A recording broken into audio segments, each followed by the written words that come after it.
இல்லை வழக்கமாக ஒரு பாடியே இல்லை சார் அங்கே பனையூர் கொண்டு வர சொல்லுவார். ஏன்னா அவர் போனால் கூட்டம் வந்துடும்ல, அப்படி தானே சொன்னாங்க. அவர் போனால் நின்னா கூட்டம், நடந்தால் பேரணி. ஏன் இந்த மெயின் ஸ்ட்ரீம் மீடியாலாம் இப்போ கிழிக்க மாட்டுறானுங்க?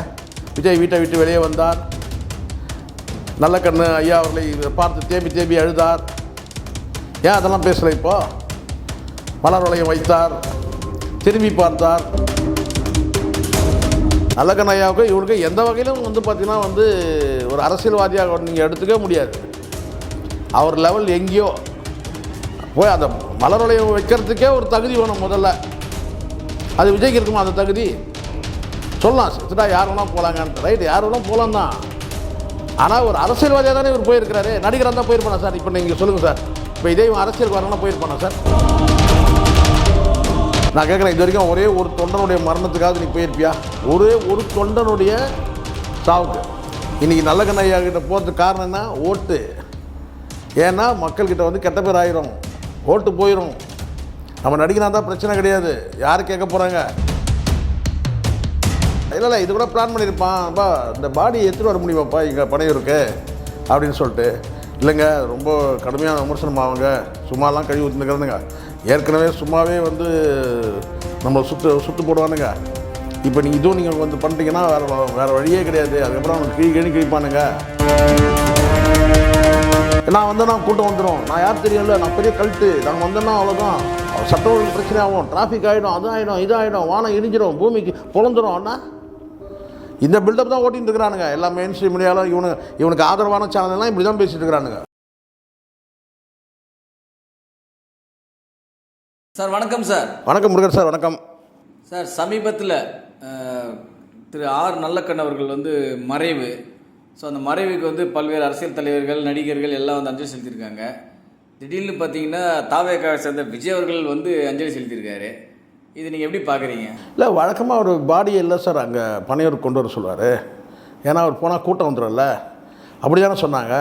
அவர் போனால் நின்னா கூட்டம், நடந்தால் பேரணி, பேசினா மாநாடு, அப்படி தானே சார் சொன்னாங்க.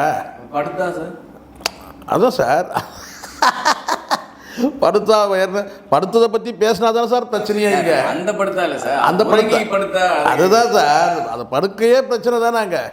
புரியுதா சொல்கிறது? இல்லை அதுதான் கரெக்டு, நீங்கள் கேட்குறது கரெக்டு. படுத்து தானே பிரச்சனையே. அதனால் இதெல்லாம் இப்போ புரியுதுங்களா? இதுதான் ஏமாத்து வேலைன்றது. மகாலிபுரத்தில் அந்த 41 குடும்பங்களை வர சொன்னாங்களே, வர வச்சாங்க இல்லையா? அது 41 குடும்பம் வந்தாங்களான்னு தெரியல, அது வேறு விஷயம். ஆனால் அப்போ ஏதாவது கூட்டம் வந்ததா சார்? ஏன் ரெட்டி கல்யாணத்தை நடந்து போனார், அப்போ ஏதாவது வந்ததா கூட்டம்? நான் கேட்குறேன், ஜேபிஆருடைய குடும்பத்தில் ஒரு கல்யாணம் வந்தது, அப்போ கூட்டம் வந்துச்சா? இப்போ எப்படி? இப்போ புரியுதுங்களா? நான் போனால் கூட்டம் வரும். இதெல்லாம் ஏன் இந்த மெயின் ஸ்ட்ரீம் மீடியாலாம் இப்போ கிழிக்க மாட்டுறானுங்க? விஜய் வீட்டை விட்டு வெளியே வந்தார், நல்ல கண்ணு ஐயா அவர்களை பார்த்து தேம்பி தேம்பி அழுதார். ஏன் அதெல்லாம் பேசலை? இப்போது மலர் வளையம் வைத்தார், திரும்பி பார்த்தார். அந்த நிமிடத்தில் நடந்த சம்பவம். இப்படிலாம் பில்டப், ஓவராக பில்டப் கொடுப்பானுங்கள்ல. இப்போ ஏன் கொடுக்கல? அப்படியே பயங்கரமாக அவர் வெளியே வந்தாலே கூட்டம் அப்படியே நிரம்பி வழியுங்க. அப்படியே நீங்கள் என்னாச்சு? இப்போயே வரல கூட்டம்? இப்போ புரியுதுங்களா? இதுதான். ஏன்னா இதுக்கு போகிறோன்னா ஏற்கனவே கழுவி ஊற்றி நிற்கிறானுங்க. இப்போ இந்த டெத்துக்கு போகணுமாப்பா அப்படின்னு சொல்லி ஜான் ஆரோக்கியசாமி கிட்டே கேட்டிருப்பார் விஜய். என்னப்பா இதுக்கு போகணுமா அப்படின்னா, ஆமாம் சார் போயிட்டு தான் ஆகணும்னா. இல்லைனா போகலன்னா அவனுக்கு கழுவி ஊற்றுவானுங்க சார். இப்போ அதுக்காக தான் தவிர நல்ல கண்ணு ஐயாவுக்கும் இவனுக்கும் என்ன சம்மந்தம் இருக்குது சொல்லுங்கள் பார்க்கலாம். நான் அப்படியே நேர் எதிராக சொல்லலாம். நல்ல கண்ண ஐயாவுக்கும் இவனுக்கும் எந்த வகையிலும் பார்த்திங்கன்னா ஒரு அரசியல்வாதியாக நீங்கள் எடுத்துக்க முடியாது. அவர் லெவல் எங்கேயோ போய் அந்த மலர் வளையம் வைக்கிறதுக்கே ஒரு தகுதி வேணும் முதல்ல. அது விஜய்க்கு இருக்குமா அந்த தகுதி? சொல்லலாம், சித்தா யார் வேணால் போகலாங்கன்ட்டு. ரைட்டு, யார் வேணால் போகலாம் தான். ஆனால் ஒரு அரசியல்வாதியாக தானே இவர் போயிருக்கிறாரு. நடிகராக தான் போயிருப்பானா சார்? இப்போ நீங்கள் சொல்லுங்கள் சார். இப்போ இதே அரசியலுக்கு வரணும்னா போயிருப்பானா சார்? போயிருக்க மாட்டான். ஆமாம் சார், நடிகராக இருந்தால் கண்டிப்பாக எப்படி சார் வந்திருப்பாரு? அதுதான் சொல்கிறேன், நடிகராக தான் போயிருக்க மாட்டான். நான் அடித்து சொல்கிறேன். நான் அரசியல்வாதி ஆகிடுச்சு, சில வேஷங்கள் போட்டு தான் ஆகணும். இல்லைனா கழுவி ஊற்றுவானுங்க, சும்மாவே ஆற்றுவானுங்க. இப்போ இது வேறு நம்ம இன்னும் கொஞ்சம் இதை வச்சு ஒரு வாரம் ஓட்டுவானுங்க அப்படின்னு இருக்குது. ஏன்னா எல்லோரும் போயிட்டு நம்ம போகலன்னா அதுவாகிடும். சொல்கிறேன் நான், இதுதான். இப்போ புரியுதுங்களா? அரசியல்னால் சும்மா கிடையாது, இதெல்லாம் வரணும். நல்லது கெட்டது, போனது வந்தது எல்லாத்துக்கும் போய் தான் ஆகணும். நான் கேட்குறேன், இது வரைக்கும் ஒரே ஒரு தொண்டனுடைய மரணத்துக்காவது நீ போயிருப்பியா? ஒரே ஒரு தொண்டனுடைய சாவுக்கு. இன்றைக்கி நல்லக்கண்ண ஐயா கிட்ட போகிறதுக்கு காரணம் என்ன? ஓட்டு. ஏன்னா மக்கள்கிட்ட வந்து கெட்ட பேர் ஆயிரும், ஓட்டு போயிடும். நம்ம நடிகனா தான் பிரச்சனை கிடையாது, யார் கேட்க போகிறாங்க. ஆனால் இப்போ வந்து போகலைன்னா ஓட்டு போயிடும். அப்போ ஓட்டுக்காக போயிருக்க நீ, அவ்வளோதான். இதே நீ வந்து பார்த்தீங்கன்னா வந்து வேறு ஏதாவது உன்னுடைய ரசிகர்கள் யாராவது இறந்துட்டாங்க, ஒரே ஒரு டெத்து சொல்லுங்கள் சார், போக மாட்டேன். அதனால் நம்ம கடந்த காலத்தை நம்ம பார்த்துருக்கோம் சார். இல்லை சார், வழக்கமாக வந்து யார் செத்தாலும் வந்து இவர் அஞ்சலி செலுத்தணும்னா ஒன்று பனையூருக்கு வர சொல்லுவார், இல்லை ஆதங்கமோ இல்லை இது கூட பிளான் பண்ணியிருப்பான்ப்பா, இந்த பாடி எடுத்துகிட்டு வர முடியுமாப்பா இங்கே பனையூருக்கு அப்படின்னு சொல்லிட்டு. இல்லைங்க, ரொம்ப கடுமையான விமர்சனம் ஆகுங்க, சும்மாலாம் கழுவி ஊற்றினுக்கிறதுங்க, ஏற்கனவே சும்மாவே வந்து நம்ம சுற்று போடுவானுங்க. இப்போ நீங்கள் வந்து பண்ணிட்டீங்கன்னா வேறு வழியே கிடையாது, அதுக்கப்புறம் அவனுக்கு கீழே கிழிப்பானுங்க அப்படின்னு சொன்னால், அப்போ அதுக்கு பயந்து தான் வந்துருக்கான். உண்மையாக உள்ளபூர்வமாலாம் சான்ஸே கிடையாது சார். நீங்கள் வேறு உள்ளபூர்வமாலாம் வரல அவன். இப்போ போகலாம், இது வந்து ட்ரோல் ஆகும், கண்டவன் பேசிகிட்டே இருப்பான் எல்லாத்தையும். அதனால் சரி போயிட்டு வந்துடலாம், அவ்வளோதான். அதுக்கு தான் வந்தது. இல்லைன்னா நல்லக்கண்ணையாவுக்கும் இவனுக்கும் என்ன சம்மந்தம் நான் கேட்குறேன். இல்லை சார், முதல்ல நல்லக்கண்ணு ஐயா யாருன்னு முதல்ல இவருக்கு தெரியுமா? அவர் எந்த கட்சி தெரியாது சார். 1925 பிறந்து கிட்டத்தட்ட 100 வயசை தாண்டினவர். கட்சி வந்து தொடங்கி கிட்டத்தட்ட வந்து ஒரு 18 வயசில் தான் இவர் போய் கட்சியில் போய் வந்து இணைகிறார். சரிங்களா? கட்சித்தரம் தொடங்கி வந்து ஒரு 25 வருஷம் ஆன பிறகு இவர் வந்து ஒரு 16 வயசில் இவர் போகிறாராம். அப்போது அவங்க ஏற்றுக்காமல் என்ன சொன்னால் 18 வயசு ஆனதான் வாப்பான்னு சொல்லி அனுப்பிச்சிருக்காங்க. அதுக்கப்புறம் தான் அவர் கட்சியில் போய் சேர்ந்துருக்காரு. அதுக்கு பிறகு அவர் செய்த சம்பவங்கள்லாம் வேறு லெவலில். என்ன ஒரு யங்ஸ்டராக வந்து பார்த்தீங்கன்னா வந்து எவ்வளோக்கு எவ்வளோ எதிர்த்து போராடணுமோ அவரோட வாழ்க்கையை திரைப்படமாகவே எடுக்கலாம், அந்த அளவுக்கு நிறைய சாதனை பண்ணியிருக்காரு. பூட்ஸ் காலில் எட்டி வச்சுருக்கிறாங்க, மேசையில் சூடு வச்சுருக்கிறாங்க, இதெல்லாம் வந்து அனுபவிச்சிருக்கிறாரு கஷ்டத்தெல்லாம். அதுக்கு பிறகு வந்து ஒரு பொது நீரோட்டத்தில் வந்து இவங்க பயணிக்க தொடங்கிட்டாங்க.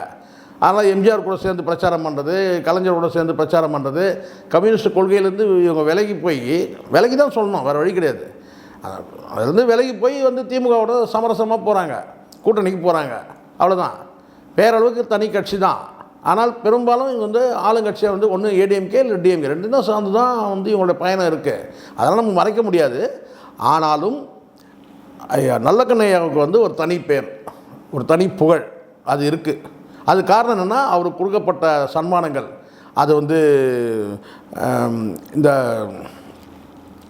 தகைசால் தமிழர் விருது கொடுத்தாங்க இல்லையா, அதை வந்து பார்த்திங்கன்னா வந்து அந்த பரிசு தொகை 10 லட்சத்தை அப்படியே வந்து கூட 5000 ரூபா போட்டு கொடுத்துட்ருக்கார். எதுக்குன்னா முதலமைச்சர் நிவாரண நிதிக்கு. அதுக்கப்புறம் கட்சி கொடுத்துருக்கு, 1 கோடி ரூபா கொடுத்துருக்கு, அதையும் வந்து கட்சிக்கே திருப்பி கொடுத்துருக்காரு.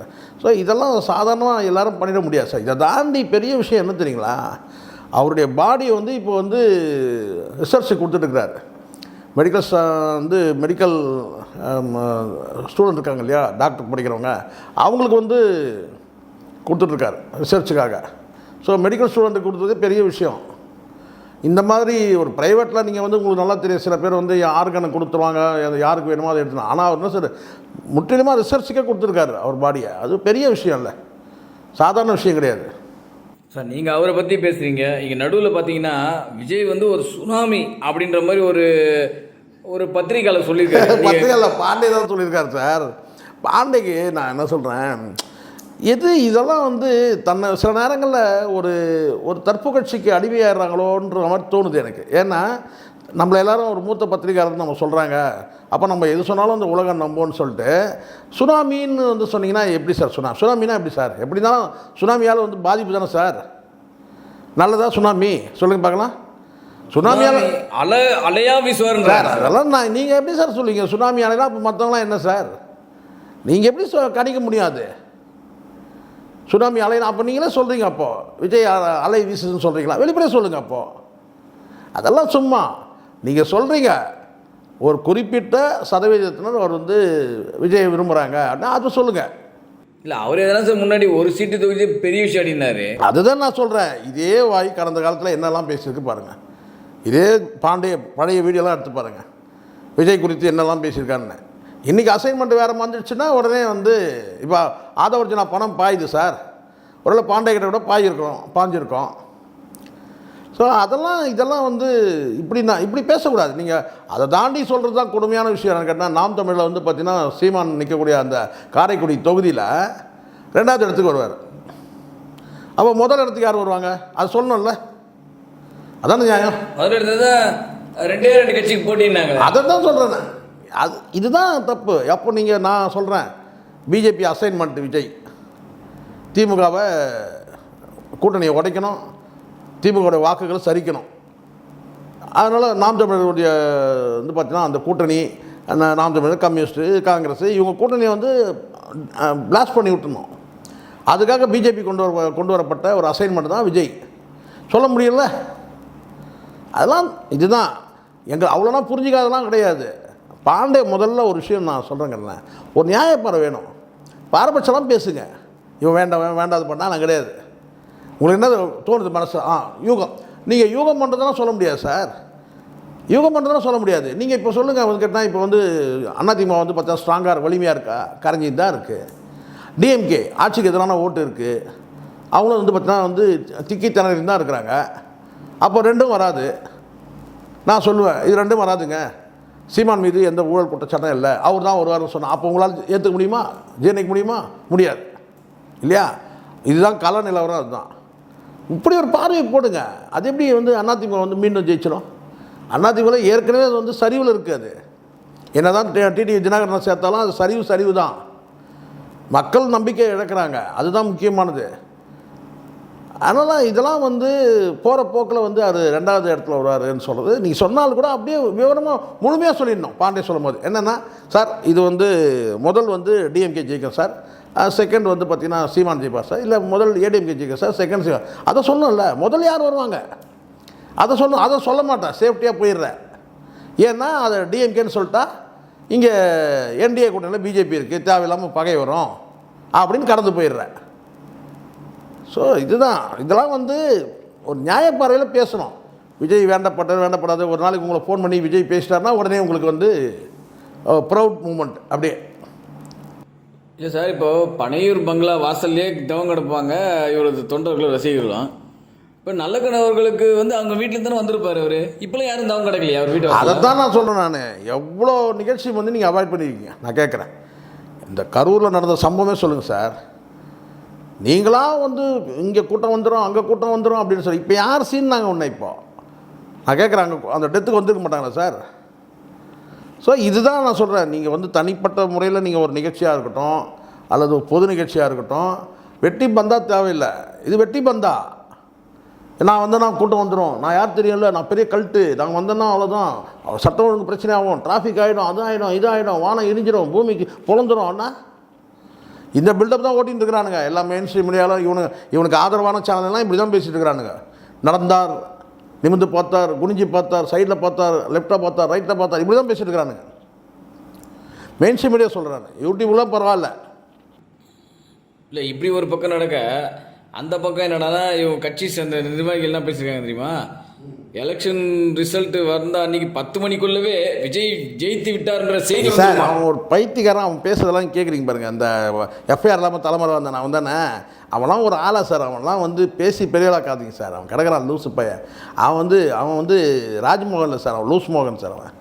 நான் தான் சொல்கிறேன்ல, அவன்லாம் ஒரு ஆளுன்னு அவனை பற்றிலாம் கேட்குறீங்க. அவன் வந்து போகிற மீட்டிங்கெல்லாம் இப்போ வந்து பைத்தியம் போல பேசிட்டு இருக்கிறான் சார். அவன் எல்லா மீட்டிங் எடுத்து பாருங்கள், இப்போ ரீசெண்டான மீட்டிங் பாருங்கள், பைத்தியம் முடிச்சிச்சு அவனுக்கு. அப்படி தான் பேசுகிறான். அவர் வந்து முதல்ல வந்து இவனுக்கு பேசுகிறதே ஒரு ட்ரோல் ஆகிட்டு இருக்குது. அவர் வருவார், அவரும் வராரு. இவனுங்கெல்லாம் வெக்கம் இருக்குமா, வெக்கம் மானம் சூடு சொன்ன இதெல்லாம் வந்து பார்க்கும்போது எப்படி தான் அவனுக்கு தோணும்? அவங்களே ஆப்பிள் ஏறி அவங்களே உட்காந்துக்கிறானுங்க. அவர் வராருங்களாமா? ஆமாம்மா, அவர் கூட தான் அவரும் வராரு. என்ன இது? அவன் தான் இப்போ பேசினுக்கிறான்.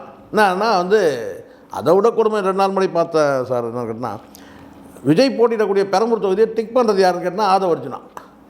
இது எந்த கட்சியும் நடக்குமா சார்? தலைவர் பொதுச்செயலாளர் தான் வந்து டிக் பண்ணுவாங்க, சரிங்களா? இது யார் வந்துக்கிறான்? அந்த புஷியானது பண்ணியிருந்தால் கூட சொல்லலாம் சார். நேற்று போனால் ஆதவர்ஜனா வந்து டிக் பண்ணுறான். என்னன்னாக்கா வந்து பெரம்பூர் இந்த தொகுதியில் தான் தலைவர் போட்டிடுறாரு அப்படின்னு சொல்லிட்டு. இதெல்லாம் வந்து என் பார்வையில் நான் சொல்கிறேன், இது பாரபட்சமாக சொல்கிறேன். விஜய் எப்படியோ வந்து பார்த்தீங்கன்னா அந்த சினிமா கல்ட்டை வச்சுக்கிட்டு ஜெயிச்சிடலாம், சரிங்களா? ஜெயிச்சு வந்து பார்த்தீங்கன்னா வின் பண்ணிடலாம். ஆனால் கூட இருக்கிறவங்களாம் டெபாசிட் எடுப்பானுங்க. நீங்கள் வேணா பாருங்கள், இவங்க நினச்சிருக்கிறாங்க கற்பனை உலகத்தில் எல்லாம் அப்படியே ஓட்டு மாற்றி போட்டு அப்படியே இதுவாகிடுவாங்க. எல்லா இடத்துலையும் விஜய் எல்லா வீட்டு வேட்பாளரும் விஜய் தானே ஜெயிச்சிடுவாங்க அப்படின்னு நினைக்கிறது. அதெல்லாம் நடக்காது. அது ரிசல்ட் வரும்போது தெரியும் பாருங்கள். இது போல பல வீடியோக்களை கண்டு மகிழ எங்களது ரீசன்ட் வாய்ஸ் சேனலை மறக்காம சப்ஸ்கிரைப் பண்ணுங்க.